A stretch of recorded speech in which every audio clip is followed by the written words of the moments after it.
Assalomu alaykum hurmatli kuzatuvchilarim. Mana ko'rib turganingizdek, menda bugun gurut mashqlari. Og'ir gamtellarni ko'tarib, trenirovkani tugatib, zinaga ham chiqib oldim. Zinada 1 soat yurib qo'yinman. Endi menga amiga 3 kerak dedim deb baliq yegim kelib qoldi. Instagramdan Qalbinur degan restoran chiqib qoldi. Ketdim deb borib bordim. Bu yoqda o'sha yangi yil boshlanib ketibdi. Menga qiziq emas dedim deb tirs etib xonaga kirib joylashib oldim. O'tirib zerikdim deb baliqlarni tomosha qilishga chiqib ketdim. Oltin baliqlar suzib yuribdi.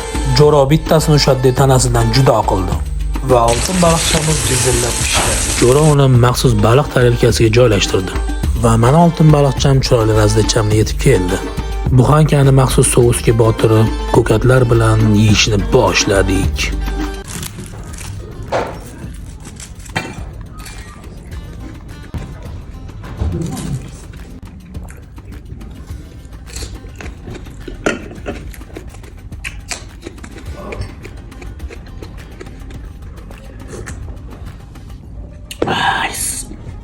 Hammasi bo'lib bizga 302 ming bo'pti. Narxlar o'rtacha. Murojaat uchun telefon raqami va Instagram profillarini qoldirdim.